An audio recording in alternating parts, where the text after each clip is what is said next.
Olá, meu nome é Gustavo Bacelar, eu sou médico. Esse aqui é o Ciência e Nicotina, um programa em que eu converso com vocês a respeito do que a ciência tem a dizer sobre o uso do cigarro.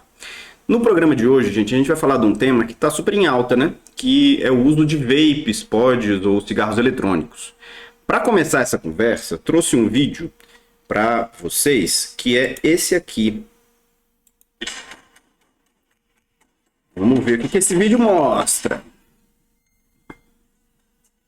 Yasmin Brunet, confinada no BBB 24, surpreendeu ao se queixar de abstinência durante a prova do líder. Após deixar a disputa, ela expressou a dificuldade devido à falta de sono e seu cigarro eletrônico. Olha aí, gente, então, esse tema está em alta também por isso, né? A Yasmin Brunet, que participa do BBB 24, conversando com a Vanessa Camargo, falou sobre a falta que ela está sentindo do cigarro eletrônico.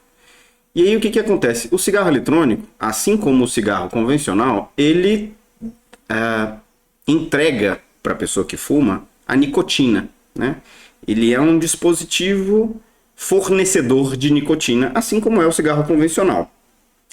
Quando a pessoa traga fumaça de um cigarro ou de outro, essa fumaça chega nos pulmões, dos pulmões a nicotina que está ali naquela fumaça passa para a nossa corrente sanguínea, e da corrente sanguínea essa nicotina chega no cérebro.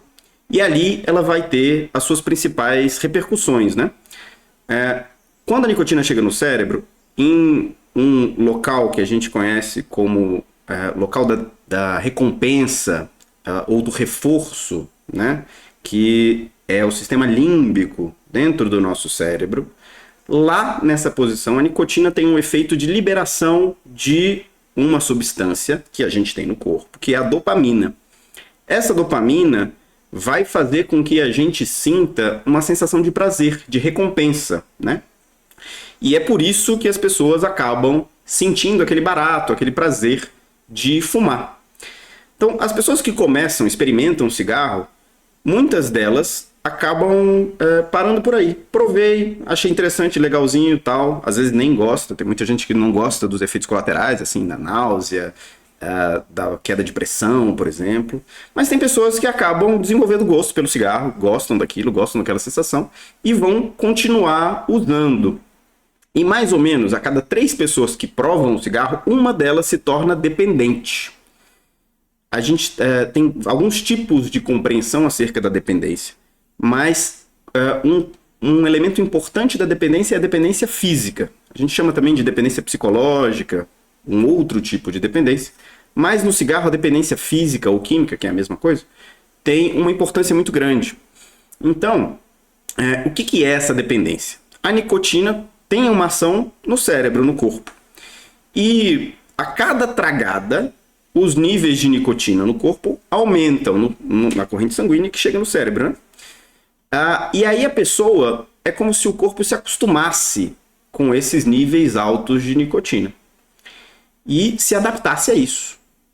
Quando a pessoa fica sem aquela nicotina, os níveis de nicotina caem, ela apresenta alguns sintomas negativos, que é a tal da síndrome de abstinência.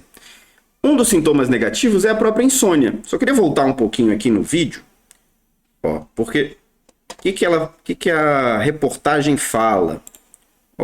Brunet, confinada no BBB 24, surpreendeu ao se queixar de abstinência durante a prova do líder. Após deixar a disputa, ela expressou a dificuldade devido à falta de sono e seu cigarro. Então, ela expressou a dificuldade devido à falta de sono. Ela falou de insônia, né? O que acontece? O cigarro normalmente é percebido pelo fumante, ou cigarro eletrônico também, como uma coisa que te ajuda a relaxar, né? E a insônia é um dos sintomas da abstinência, da falta da nicotina no corpo, naquela pessoa que é dependente.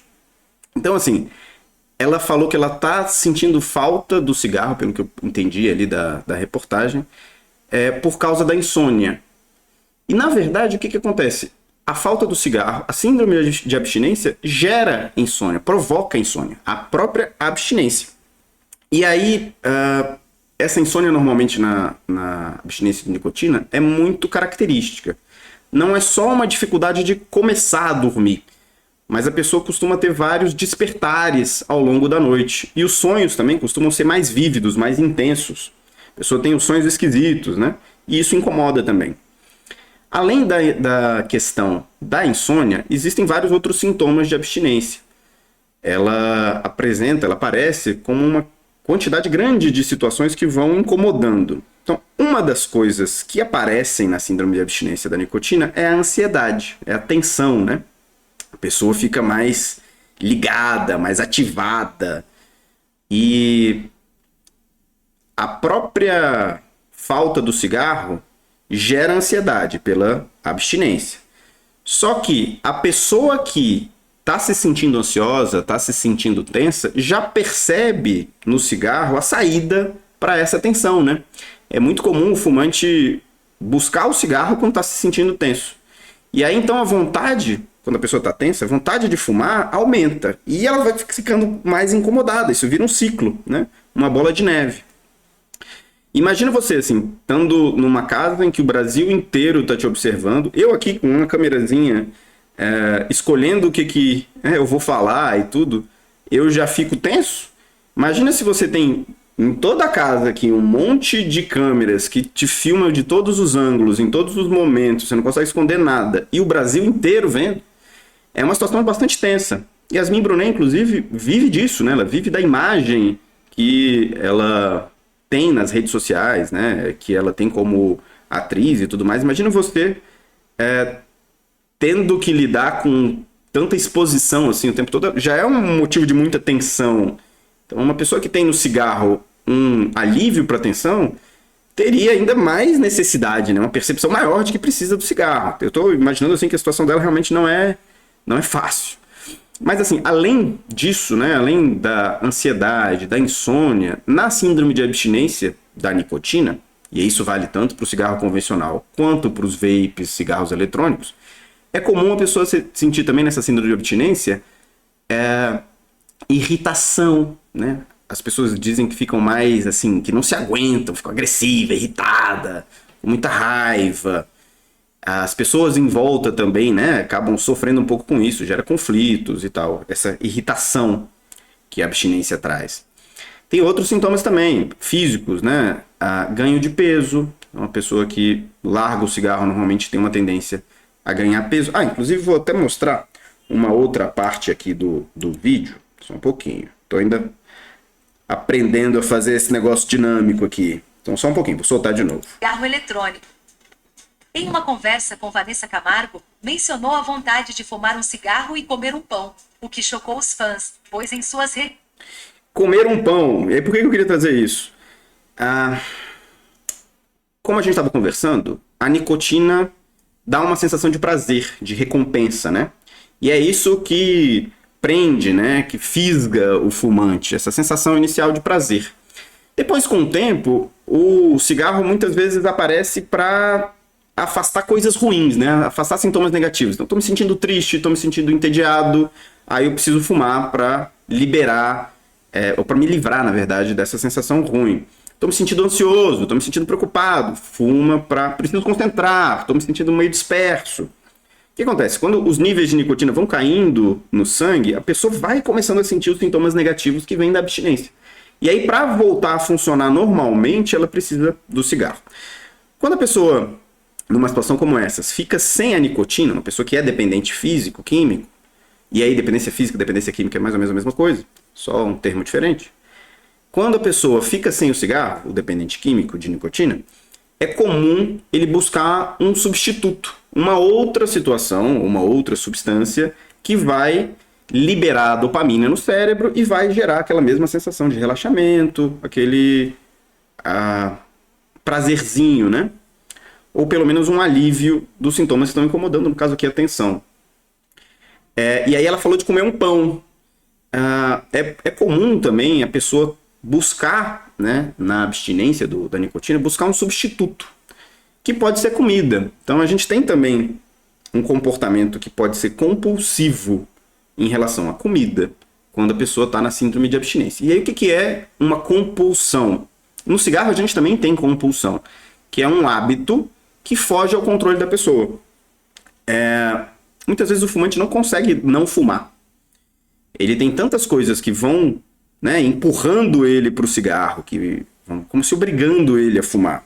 Claro, assim, em nenhum momento é alguém que vai e enfia um cigarro na boca do fumante para ele fumar. Mas os sintomas da abstinência, o próprio hábito, eles são tão fortes que fazem com que aquele hábito fuja ao controle da pessoa. Isso a gente chama de compulsão. Compulsão alimentar é aquela pessoa que não controla a coisa de comer. Então vai, come um bocado de uma vez, muitas vezes.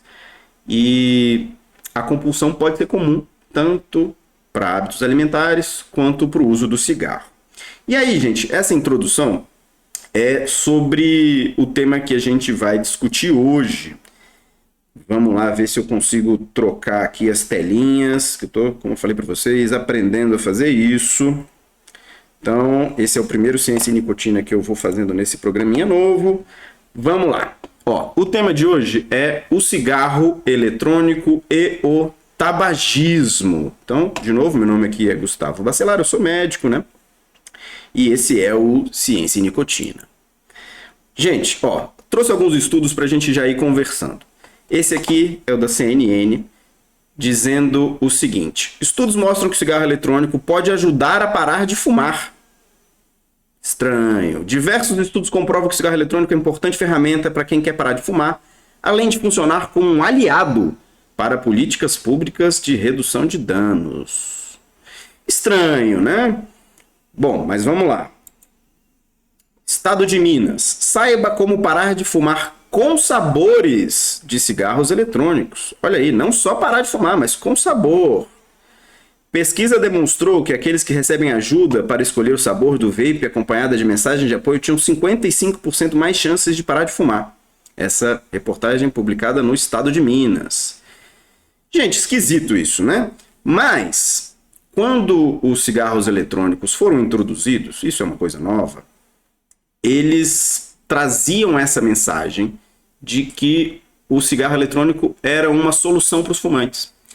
Que o cigarro eletrônico seria uma forma mais saudável de você manter o hábito, o ritual de fumar, sem ter os efeitos negativos do cigarro. Então, foi assim que a indústria que produzia cigarro eletrônico, apresentou esse produto novo para o mercado. Diziam muitas vezes, inclusive, que era uma solução para parar de fumar, para reduzir o consumo de cigarros convencionais, reduzir o consumo até de nicotina, né? Porque se você chega no usuário de cigarro, oferece um produto que leva ele a parar, quando a gente pensa, né, no coletivo, na saúde pública, é um produto que pode acabar com o uso da nicotina. Então, era esse o discurso da indústria que produzia cigarro eletrônico.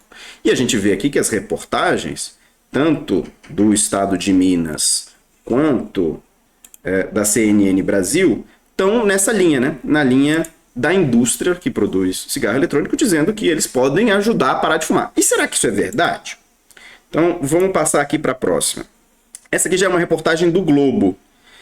Ó, a OMS, né, a Organização Mundial de Saúde, principal organização de saúde do mundo, pede ação urgente contra cigarros eletrônicos e diz que produtos não são eficazes para parar de fumar. A organização pede que países que não permitem a venda, como o Brasil, mantenham a proibição aos dispositivos. Doideira, né? Então a gente tem meios de comunicação diferentes apresentando linhas, percepções totalmente opostas em relação ao cigarro eletrônico. Uma dizendo que ele pode ajudar a parar de fumar e outra dizendo que não, que tem que proibir a venda porque eles não ajudam a parar de fumar. Curioso isso, né? E aí, trouxe para vocês aqui essa posição da OMS. Queria trazer a próxima, que é a posição do Ministério da Saúde, né? Aqui está no site do gov.br, Ministério da Saúde. Porque o cigarro eletrônico não ajuda a parar de fumar. Na verdade, diversos estudos mostram que o cigarro eletrônico pode até estimular a dependência química. Ué, ou ele faz uma coisa ou ele faz outra, né? Ou ele desenvolve dependência química, ou ele ajuda a acabar com a dependência química. É difícil ele fazer os dois, né? E aí, artigo que eu trouxe hoje para conversar com vocês vai bastante nessa linha. Então, esse artigo foi publicado nessa revista aqui, Ciência e Saúde Coletiva, que é uma revista da Abrasco, né, Associação Brasileira de Saúde Coletiva. Tem esse título: Risco de iniciação ao tabagismo com o uso de cigarros eletrônicos, revisão sistemática e meta-análise. Então, ele está avaliando o risco de iniciação ao tabagismo, o tabagismo aqui de cigarros convencionais, com o uso de cigarros eletrônicos. É isso que esse estudo vai querer responder. Qual que é o risco da pessoa que usa cigarro eletrônico começar a fumar cigarro convencional? E aí eu queria conversar um pouquinho sobre o que é uma revisão sistemática e uma meta-análise, que é esse tipo de estudo aqui, né? Bom, revisão sistemática é um estudo de estudos. Ele vai partir de estudos que já existem para tentar trazer alguma resposta que ele está tentando achar.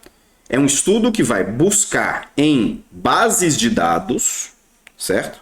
Vai fazer uma pesquisa de estudos e buscar, em cima desses estudos que foram encontrados, uma síntese dos resultados que foram encontrados.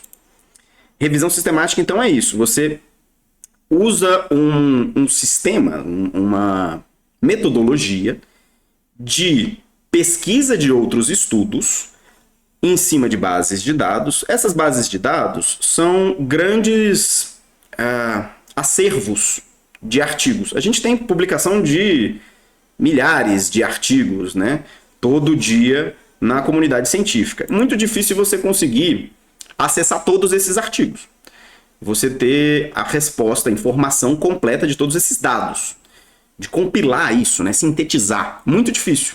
Então, a revisão sistemática é uma forma de você buscar na literatura médica, no caso, o que existe de informação, de estudo, de pesquisa a respeito daquele tema. E aí você quer gerar uma síntese, um resultado, né, uma resposta em cima daquela pesquisa que você fez dos estudos. Então, ele é um estudo de estudos. Isso é a revisão sistemática. Vou conversar um pouquinho também sobre o que é uma meta-análise. Meta-análise também é um estudo de estudos que parte também desses artigos que são encontrados nas bases de dados, só que ele também faz uma avaliação estatística, uma avaliação quantitativa. Então eu vou buscar números, vou buscar resultados naqueles artigos e vou fazer uma avaliação estatística que busca fazer uma síntese, né? Busca um resultado comum daquele conjunto de artigos. É como se eu juntasse o resultado de cada artigo, botasse uma ponderação. Porque, por exemplo, posso ter um artigo de 20 pessoas e outro de 2.000 pessoas. Aí eu tenho que fazer uma ponderação para que também a gente não tenha uma distorção, né? Um artigo que foi feito com pouquinha amostra, né? Poucas pessoas, ter um peso maior ou igual a um que tem uma amostra maior. Então, existe uma série de avaliações estatísticas para você tentar chegar a um resultado comum, né? Um resultado que envolva todos aqueles artigos. Então, isso é uma meta-análise. Bom, e aí o que essa meta-análise quer responder? O uso de cigarros eletrônicos aumenta a chance de tornar-se usuário de cigarros convencionais? E por que eu estou trazendo aqui essa pergunta? Se o cigarro eletrônico aumenta a chance de você virar usuário de cigarro convencional, é difícil você defender que o cigarro eletrônico é uma política para redução do consumo de cigarro convencional. Tá entendendo? A gente partiu ali de duas posições expressas por jornais diferentes. Uma de que o cigarro eletrônico é um caminho para parar de fumar e outra dizendo que o cigarro eletrônico não ajuda a parar de fumar e que eles devem se manter proibidos, a venda deve ser proibida. Tá, então são duas posições contraditórias, opostas, expressas por meios de comunicação diferentes. Mas eu queria responder a essa pergunta primeiro, para embasar a nossa posição em relação aos cigarros eletrônicos, que é justamente essa. O uso de cigarros eletrônicos aumenta a chance de você se tornar usuário de cigarros convencionais? Ou seja, se eu fumo cigarro eletrônico, eu tenho mais chance de, no futuro, virar usuário de cigarro comum, cigarro convencional, cigarro aquele que você queima? Ou seja, os cigarros eletrônicos introduzem ao tabagismo? No fundo, é essa grande pergunta que esse estudo quer responder. O cigarro eletrônico estimula ou introduz a pessoa ao uso de cigarros convencionais? E aí, esse estudo traz uma introdução. Isso é comum em qualquer estudo, né, gente? Eles partem de um contexto, partem de uma interpretação da realidade e vão te mostrar por que aquele estudo é importante. Então, normalmente, no começo de cada estudo, ele vai trazer resultados de outros estudos, vai trazer fatos relevantes e tal, que justificam, né, a importância daquela pesquisa que eles estão apresentando. No começo do estudo, ele vai dizer que em algumas avaliações americanas, 29% dos adolescentes de 16 e 17 anos já haviam experimentado cigarros eletrônicos. E por que isso aqui é importante? O cigarro já teve em outras gerações uma outra cara. Quando a minha avó começou a fumar, ela era adolescente. Ela falou que fumava escondido do pai e tal. E aí eu perguntei pra ela, anos atrás, por que ela tinha começado a fumar. Minha avó é de 32, né? Então ela deve ter começado a fumar lá por volta de 1950, talvez um pouquinho antes até. E aí ela falou que ela achava bonito fumar. Naquela época, os atores de cinema fumavam, nos filmes as pessoas apareciam fumando, celebridades fumavam. Então, o cigarro era visto como uma coisa bonita, glamurosa até, uma coisa, né, que despertava essa visão positiva de quem fumava. Algum tom de rebeldia, até minha avó, né, escondia o cigarro da família e tal, mas começou porque achava bonito. Só que isso ao longo do tempo foi mudando, né? A gente descobriu que o cigarro fazia mal à saúde, isso, né, começou a se espalhar. Antes de 1950, as pessoas não tinham essa percepção que a gente tem hoje, que cigarro pode dar câncer, cigarro pode dar infarto, derrame, enfisema, enfim, esses vários problemas de saúde relacionados ao cigarro não eram conhecidos, ou pelo menos não tão amplamente, esses efeitos não eram amplamente conhecidos na população, né? Os estudos vão começar a ganhar mais robustez, a ter mais resultado, a partir justamente daí, da década de 50, 60. E a gente tinha também ainda, por várias décadas, um marketing, uma propaganda dos cigarros que tentavam dar para ele essa visão positiva. Então, eu lembro quando eu era criança que ainda tinha propaganda do cigarro na TV. E eu lembro, assim, que tinha, por exemplo, um cowboy, né? Correndo atrás do gado, em cima do cavalo, subindo a montanha no cavalo e tal, aquela coisa que despertava uma visão de saúde, na verdade, de vigor, de força. E o cara lá fumando. E existia também, eu lembro, propaganda de cigarro na praia. Então, as pessoas com os corpos bonitos, assim, cheios de saúde e tal, fumando.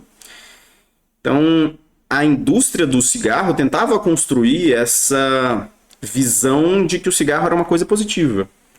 Só que aí também, década de 90 aqui no Brasil, a gente começa a ter proibição da propaganda do cigarro. Foi proibido veicular propaganda de cigarro. Olha que doideira. Não é proibida a venda, mas é proibida a propaganda. E aí, a gente depois teve a proibição do uso do cigarro em locais públicos. Muito reforçada essa proibição pelos efeitos negativos do tabagismo passivo, né? Lembro de ver reportagens da época dizendo assim, poxa, o garçom que trabalha no bar, que trabalha no restaurante onde as pessoas fumam, ele tem mais chance de ter doenças pulmonares, ele tem mais chance de ter problema para a saúde dele. Então, isso foi um argumento para possibilitar que a gente proibisse o uso de cigarro comum em locais fechados. Lógico que dificultar também o uso do cigarro em locais fechados é uma coisa que desestimula o próprio usuário do cigarro, porque fica mais difícil. Quando a gente fala de vício, de dependência, a facilidade de acesso à droga é um dos fatores que contribuem muito para o vício. E isso é uma coisa característica do cigarro, né? Você vai na padaria e você compra um cigarro, é barato. enfim. Só que ao longo dessas mudanças todas em relação ao cigarro, a visão social do cigarro também foi mudando. Se para minha avó, talvez até para meus pais, o cigarro era visto como uma coisa bonita, uma coisa interessante, não era mal visto o cigarro, digamos assim, socialmente, para as novas gerações isso já foi mudando. Os adolescentes, né, que estão aí, essa população de 16 e 17 anos, já via o cigarro de uma forma totalmente diferente, como uma coisa ruim, uma coisa assim, até nojenta, asquerosa, uma coisa que desperta estigma, né? E aí o que acontece? Essa população de 16 e 17 anos, 1/3 deles quase, já está fumando cigarro eletrônico. Por que isso é importante? Era uma geração que o cigarro convencional não chegava, onde o cigarro convencional não viciava, porque as pessoas não viam mais o cigarro daquela mesma maneira que gerações anteriores. Só que esses adolescentes agora estão fumando cigarros eletrônicos. E aí que vem a questão. Será que o uso de cigarro eletrônico predispõe ou aumenta o risco de usar cigarros convencionais? É essa grande resposta que esse estudo quer trazer. Bom, lembrando que aqui no Brasil, desde 2009, a Anvisa proibiu tanto a produção, quanto a comercialização, quanto a propaganda de cigarros eletrônicos. Então, aqui no Brasil não é proibido a pessoa fumar cigarro eletrônico. Não é proibido você portar cigarro eletrônico, mas é proibido você produzir, comercializar ou fazer propaganda de cigarro eletrônico, certo? Bom, o que mais? Aí agora a gente parte para o estudo mesmo. Como a gente estava conversando, esses estudos, que são revisões sistemáticas, meta-análises, eles vão partir de bases de dados, né? De acervos de artigos, de pesquisas. Então, eles partiram de 5 bases de dados, né? 5 repositórios, 5 acervos. Nesses acervos, eles colocaram... a pesquisa, quando a gente vai fazer numa base de dados, ela parece um pouco uma pesquisa do Google, assim, ou de um outro buscador.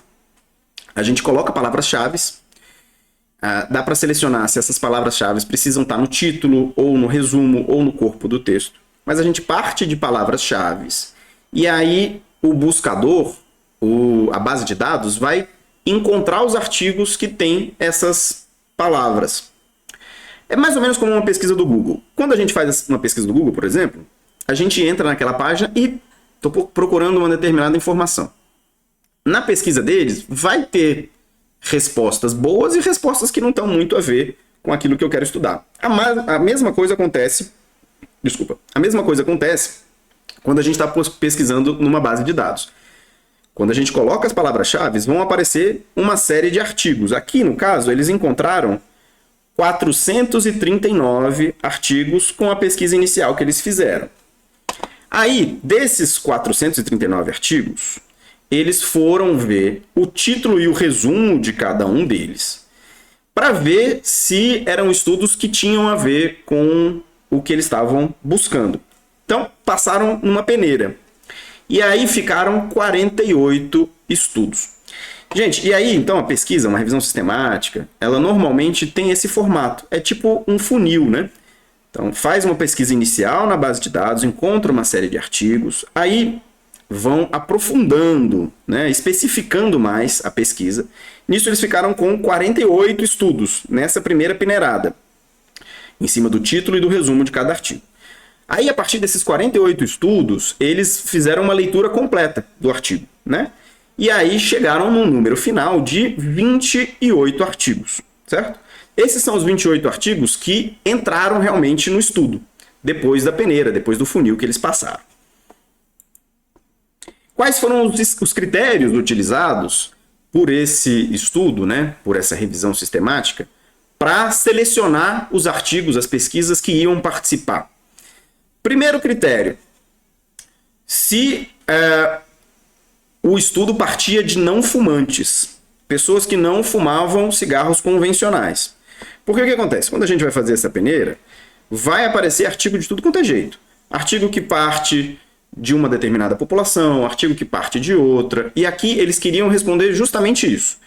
Se o uso de cigarro eletrônico aumenta a chance de você virar um fumante no futuro.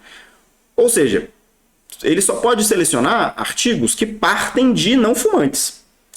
Por quê? Se a pessoa já é fumante no começo do estudo, eu não consigo avaliar se essa pessoa vai virar ou não fumante. Não faz sentido. Eu preciso partir de pessoas que não são fumantes para saber se, com o cigarro eletrônico, lá na frente, ela vai ter mais risco de virar uma usuária de cigarro convencional. E aí, quais são os outros critérios? Primeiro, partir de não fumantes. Ter desfecho de iniciação ao tabagismo. O que é isso? O estudo, um outro critério que eu já vou introduzir, os estudos precisavam ser longitudinais. O que é isso? A gente tem formatos diferentes de estudo. Ao longo do tempo, são um estudo que avalia a pessoa ao longo do tempo, é um estudo longitudinal. Longitudinal é isso, que a gente não faz só um recorte do tempo. Por exemplo, eu estou estudando uma determinada população e quero só aplicar um questionário para essa população. Meu estudo vai ser esse. Um questionário que a pessoa responde, me devolve, eu avalio o questionário. Isso é um estudo que não é longitudinal, ele é um estudo transversal. Essa coisa de ser longitudinal ou transversal é em relação ao tempo. Então, no estudo transversal, eu avalio aquela pessoa em um dado momento. O estudo longitudinal, eu avalio aquela população em tempos diferentes. Por isso que é longitudinal, porque eu quero ver a evolução dessa população ao longo do tempo. E aí, essa revisão sistemática, esse estudo que a gente está avaliando hoje, é um apanhado de estudos longitudinais. Ou seja, eles querem pegar as pessoas que são não fumantes e querem, ao longo do tempo, ver se essas pessoas vão virar ou não fumantes lá na frente. Então é um estudo longitudinal, é um estudo que acompanha essa população ao longo do tempo. E tem como desfecho avaliado a iniciação ao tabagismo. É justamente isso. Então, eu vou partir de não fumantes, vou acompanhar esses não fumantes e vou querer saber quem que virou fumante de cigarro convencional ou não lá na frente. Para entrar dentro desse estudo, também era necessário que tivesse um controle de não usuários. E aí, o que é isso? Quando a gente quer saber de um fenômeno, por exemplo, o fenômeno que a gente quer estudar aqui é o seguinte: o uso de cigarro eletrônico aumenta a chance da pessoa, no futuro, usar cigarro convencional? É essa a resposta que o estudo quer trazer. E aí, quando a gente vai tentar responder isso numa pesquisa, a gente tem alguns critérios que são importantes. Hoje em dia, ter um controle de não usuários, o que significa? Para construir a pesquisa, tenho que ter um desenho em que eu comparo um grupo de usuários de cigarro eletrônico com um grupo semelhante que não usa cigarros eletrônicos. Por que isso? Eu quero que a única variável, a única coisa que muda entre esses dois grupos seja o uso ou não de cigarro eletrônico. E por que é isso? Se eu tenho um grupo, em dois grupos, na verdade, se eu tenho dois grupos, pessoas da mesma idade, pessoas que tenham o mesmo gênero, pessoas que tenham a mesma renda, ou pelo menos uma diversidade semelhante dessas características nos dois grupos, se eu comparo esses dois grupos, que tem como única diferença relevante a questão de usar ou não cigarros eletrônicos, lá na frente, depois, no final do estudo, quando eu pergunto para esses dois grupos quem que virou usuário de cigarro convencional, e eu encontro resultados diferentes entre esses dois grupos, isso quer dizer que essa variável que está isolada, que é o uso de cigarro eletrônico, contribuiu ou não para que a pessoa virasse, para que o grupo de pessoas virassem usuários de cigarro convencional. Então é por isso que é importante que os estudos que entrem nessa revisão sistemática tenham o controle de não usuários. Ou seja, que eu compare o risco entre dois grupos semelhantes. Esse é um critério importante para que o desenho do estudo que vai entrar nessa revisão seja adequado, seja bom. Então, eles querem partir nessa revisão sistemática de estudos bons. Porque o que acontece? Quando eu faço uma revisão sistemática, uma meta-análise, um estudo de estudos, se essa pesquisa que eu estou fazendo, ela incorporou estudos ruins, o meu resultado final também vai ser ruim, também vai ser enviesado, também vai ser distorcido. Então, uma parte importantíssima de uma revisão sistemática é essa peneira, esse funil, essa seleção dos artigos que têm um desenho adequado, que são metodologicamente bem construídos, para que eu tenha no final da revisão sistemática, no final da meta-análise, um resultado confiável, um resultado bom. E aí, outra questão importante também para a análise desse estudo era se eles avaliavam o uso de dispositivos eletrônicos com nicotina. Porque a gente tem também dispositivos eletrônicos que não liberam nicotina. Tem, por exemplo, nos Estados Unidos hoje, dispositivos eletrônicos que liberam THC, né, da maconha. E era um critério que, nas populações estudadas, os usuários de cigarro eletrônico tivessem nesses dispositivos a liberação de nicotina, certo? Eu quero estudar aqui especificamente os cigarros eletrônicos que liberam nicotina, não os outros. Então são esses os critérios de seleção dos artigos que entraram nesse estudo. E aí, agora a gente entra no resultado que essa revisão sistemática trouxe. O primeiro resultado é o risco relativo. O que é isso? Risco relativo é uma propriedade estatística que a gente busca nas nossas pesquisas. Bom, o que é? Eu estou querendo comparar dois grupos de pessoas que não fumam cigarro convencional.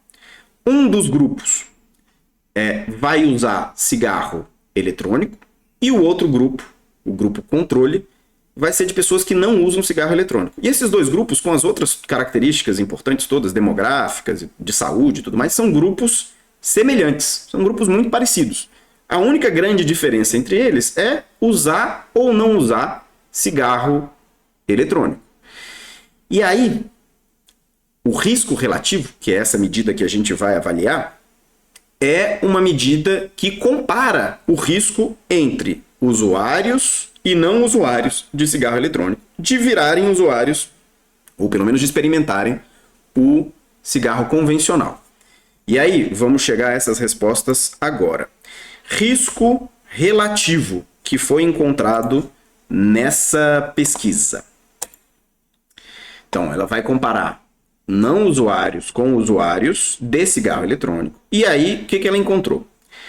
Um risco relativo 3,42 vezes maior o risco relativo de experimentação do cigarro convencional. O que é isso, gente? 3,42 maior o risco relativo. Então, esse estudo, que buscou em 5 bases de dados todos os artigos que tinham um desenho adequado para responder essa pergunta. Esse artigo, essa revisão sistemática, a partir da sua meta-análise, encontrou que os usuários de cigarro eletrônico têm mais de 3 vezes mais risco de usarem cigarro convencional ao longo do tempo.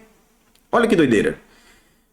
E por que isso aqui é importante? A gente está querendo avaliar se o cigarro eletrônico é uma política, pode ser, mais para frente, né? Assim, a resposta que a gente quer chegar é se o cigarro eletrônico é uma boa política para reduzir o consumo de cigarro convencional.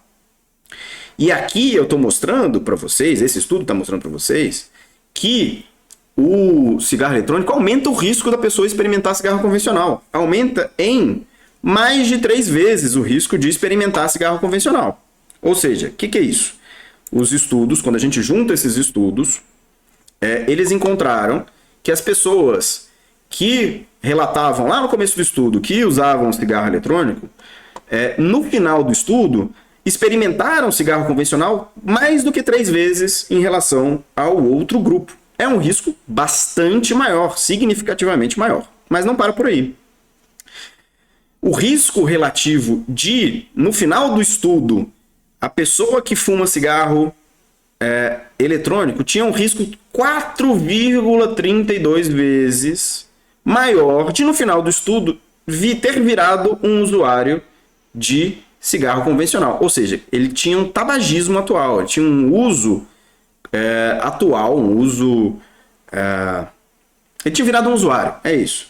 Pessoa que, no começo do estudo, tinha relatado que era usuário de cigarro eletrônico, tinha um risco 4,32 vezes maior ao final do período de acompanhamento de ter virado um usuário de cigarro convencional. Ou seja, por esses estudos, por esses 28 estudos, o resultado que se encontrou foi que as pessoas que usam cigarro eletrônico têm mais do que 4 vezes mais risco de virarem usuários de cigarro convencional.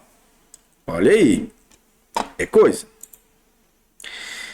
Antes de entrar aqui nessa questão, nesses números, acho que a gente tem aqui uma resposta importante. Então, a grande questão que a gente estava querendo responder era se o cigarro eletrônico aumentava o risco da pessoa virar usuária de cigarro convencional. E a resposta que esse artigo trouxe, essa revisão sistemática, essa meta-análise, esse estudo de estudos trouxe, assim como outras revisões sistemáticas, outras meta-análises também tiveram resultados semelhantes, a resposta é: o cigarro eletrônico, por esse estudo, aumenta em 3 vezes o risco de experimentar cigarro convencional e aumenta em mais de 4 vezes o risco da pessoa que usa aquele cigarro eletrônico de essa pessoa virar uma usuária de cigarros convencionais. E aí, por que isso é uma grande questão? Porque quando o cigarro eletrônico foi introduzido no mercado, ele tinha justamente esse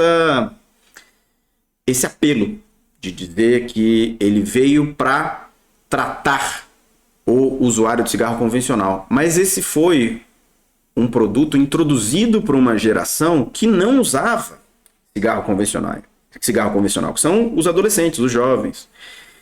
E aí, esse dado é um dado muito importante, que na verdade, o cigarro eletrônico ele pode ser uma introdução à dependência em nicotina. E nessa introdução, o usuário de cigarro eletrônico pode virar, ele tem um risco maior de virar usuário de cigarro convencional. Ele vai, no fim das contas, não atacar a indústria da nicotina, a indústria do cigarro, mas ele vai gerar usuários, gerar pessoas que vão depois comprar cigarro convencional também.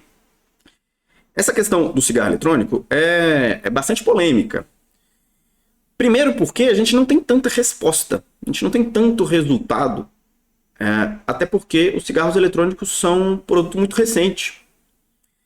Por exemplo, quando a gente fala de cigarro convencional, algumas das doenças provocadas pelo cigarro levam décadas para aparecer. É o caso do câncer, né? Dificilmente uma pessoa que fuma cigarro há menos de 10 anos vai ter um câncer.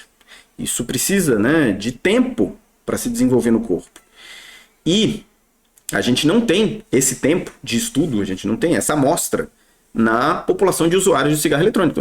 Muitas das coisas a gente não sabe. É difícil dizer se o cigarro eletrônico é mais seguro ou se é seguro. Existem algumas doenças, por exemplo, a EVALI, né, que já comprovadamente está relacionada ao uso de cigarros eletrônicos, que é uma doença mais aguda, que está relacionada a algumas substâncias que estão presentes no vapor do cigarro eletrônico, mas a gente não sabe dizer, por exemplo, se o cigarro eletrônico vai aumentar ou não a chance da pessoa ter enfisema, se vai aumentar ou não a chance da pessoa ter infarto. Na verdade, assim, a gente não sabe. As evidências, os artigos, as pesquisas ainda são insuficientes para a gente dar resposta quanto a isso. E aí, quando a gente não sabe, o resultado pode ser um ou pode ser outro, né? Pode ser que o cigarro eletrônico seja, mais para frente, uma alternativa mais saudável. É possível, né? Com os dados que a gente tem hoje, que a gente chegue no futuro a essa resposta. Mas também é possível que não. É possível que a gente descubra que, na verdade, não é seguro, que tem alguns problemas que a gente nem conhece hoje. Bom, ou seja, é nebuloso. Essa questão que foi apresentada como real, ou seja, o cigarro eletrônico é mais seguro, não é possível definir isso, afirmar isso com as informações que a gente tem hoje. É possível, né? É possível, não é definido, não é certo. Agora, o cigarro eletrônico também foi introduzido, além dessa, né, dessa capa, dessa máscara de ser mais saudável, ele foi introduzido como uma saída para os cigarros convencionais, até mesmo para tentar talvez ser mais fácil a liberação dos cigarros eletrônicos. Porque é isso, né, gente? É um meio, é um mecanismo, um veículo de entrega de nicotina. É uma droga, a nicotina, que está sendo veiculada de uma forma diferente. E aí, a preocupação da saúde pública precisa ser grande, né? De vigilância sanitária, porque as drogas provocam dependência, além da dependência física e química, podem provocar efeitos colaterais, doenças e tudo mais. E aí, então, aqui no Brasil, inclusive, a gente está em meio a uma discussão que a própria Anvisa está revisando a questão da proibição do uso de cigarros eletrônicos. E o que é muito doido, porque assim, é proibida a venda, a propaganda e a produção dos cigarros eletrônicos no Brasil, mas a verdade é que muitas pessoas usam. E aí a gente entra na questão da proibição de drogas, se é uma boa política ou não. E eu acho que para discutir isso a gente poderia ter um programa exclusivo para discutir isso. Mas a questão é que, apesar da proibição que a gente tem hoje, tanto a comercialização quanto o consumo são difundidos no Brasil, né? São disseminados. A gente tem... a gente vê camelô vendendo, a gente vê em qualquer lugar que você vai, o acesso é fácil, apesar da comercialização ser proibida. Em parte, talvez, porque a gente não tem uma fiscalização, a gente não tem talvez uma punição, né, tão certa, tão segura ou tão severa para as pessoas que comercializam. Fato é que o cigarro eletrônico é uma realidade. Então, ele traz uma nova situação em relação ao uso da nicotina. E já era um problema que parecia que as outras gerações estavam resolvendo, né? As novas gerações estavam consumindo muito menos nicotina. E aí agora a gente tem uma realidade diferente, em que o cigarro eletrônico está vindo como uma realidade, um hábito para as novas gerações. E é importante a gente conhecer, né, os reflexos, os significados até, né, desse novo hábito. E aí, agora eu vou voltar um pouquinho para o estudo, que a gente descobriu, né, a partir desse estudo, que o risco da pessoa que usa cigarro eletrônico virar um usuário de cigarro convencional é maior. E aí, queria mostrar aqui a parte mais interna, o meio, né, desse artigo, da onde que ele tirou essa informação, como que essa informação foi construída. E aqui, essa tabela vai mostrar aqui do lado esquerdo quais estudos entraram nessa revisão sistemática, né? Qual foi o risco relativo que cada um desses estudos encontrou. Eita, que meu telefone está falando aqui, só um pouquinho. Então, qual foi o risco que cada um desses estudos encontrou? Você pode ver, inclusive, que os riscos são diferentes, né? Então, você tem, por exemplo, esse artigo aqui que encontrou um risco 6,36%, desculpa, 6 vezes maior. Esse outro que achou só 1,26 vezes maior. Então, o risco entre cada estudo é muito diferente. Aqui, desse lado, você vê o peso que cada estudo teve. Eu expliquei mais cedo, né? Que, assim, alguns estudos são com populações maiores, outros com populações menores, e aí é importante você dar um peso para cada estudo, na medida em que eles entram na sua meta-análise. Então, cada um achou um risco diferente, mas todos os estudos acharam um risco maior do usuário de cigarro eletrônico virar um usuário de cigarro convencional. Então, cada bolinha aqui é o risco, né? Representa o risco que cada estudo encontrou. Quando a gente fala de risco relativo, a gente tem também uma coisa que a gente chama de intervalo de confiança. O que é isso? O estudo tem a percepção, né, tem um achado de que o risco varia, na verdade, daqui até aqui, mas a maior chance dele é bem aqui no meio. Não necessariamente exatamente no meio, mas é nesse ponto aqui, certo? Isso aqui representa mais ou menos os achados de cada estudo, os resultados estatísticos de cada estudo. Isso aqui é para a gente bater o olho nessa tabela, nessa representação gráfica aqui, e ter uma noção de cada estudo. Então, se o estudo está acima de 1, o risco relativo é maior, né?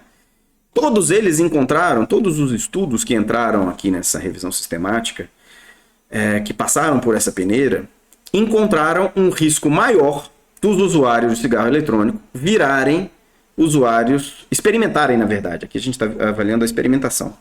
Então, esses estudos, todos eles encontraram um risco maior dos usuários de cigarro eletrônico ao longo do tempo terem experimentado um cigarro convencional. Aqui embaixo, esse diamantezinho aqui, né, esse losango, representa o compilado, o agregado desses resultados, né? Então, o subtotal de 3,42, que é o risco de experimentação que a gente conversou mais cedo, né?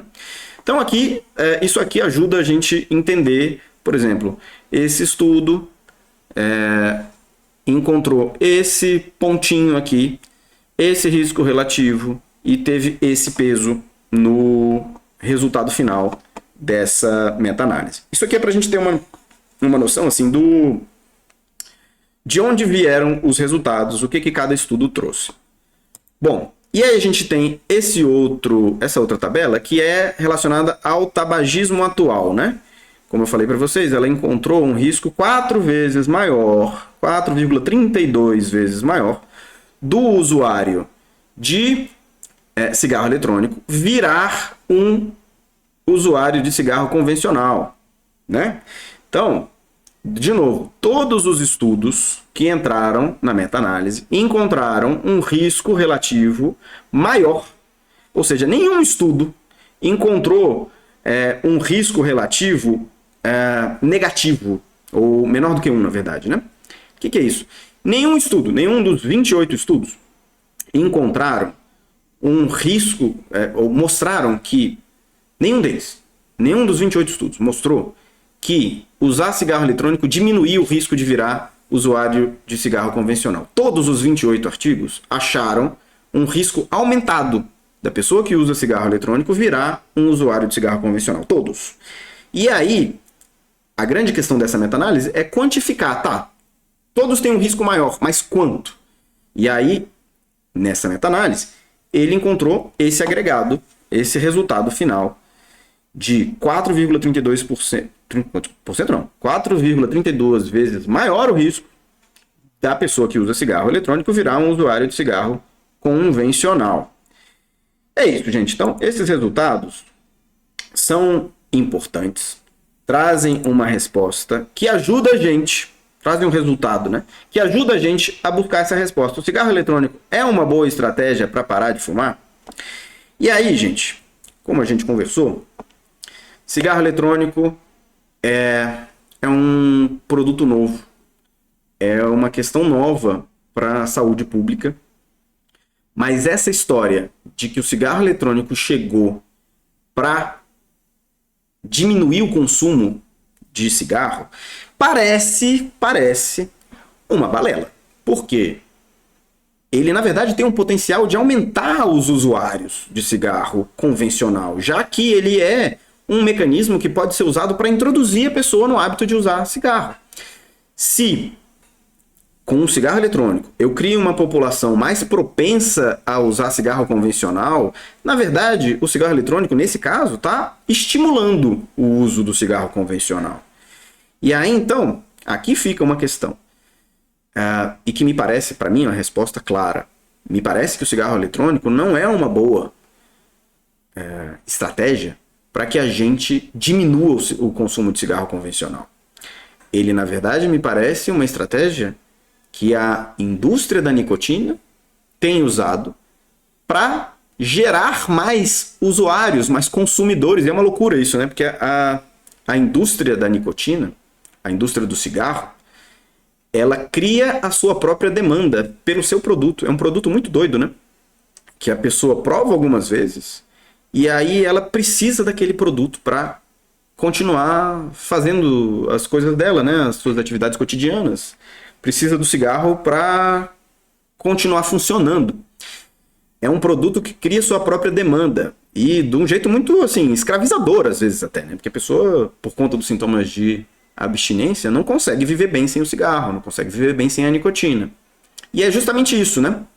Então, no começo a gente falou um pouco do caso da Yasmin Brunet, que está numa situação de bastante tensão, não está, pelo jeito, com o cigarro eletrônico dela, e que está se sentindo mal, está tendo dificuldade de funcionar naquele ambiente, né? De estar bem naquele ambiente. É um ambiente também bastante tenso, né? Bastante gerador de ansiedade, né? Causador de ansiedade. E a falta da nicotina vai impactar num usuário de cigarro eletrônico do mesmo jeito que impacta num usuário de cigarro convencional. A pessoa não se sente bem, ela tem abstinência, ela não consegue dormir direito, ela fica irritada, ela fica com insônia, ela fica deprimida, fica sem energia, fica mal, não consegue ir no banheiro direito, né?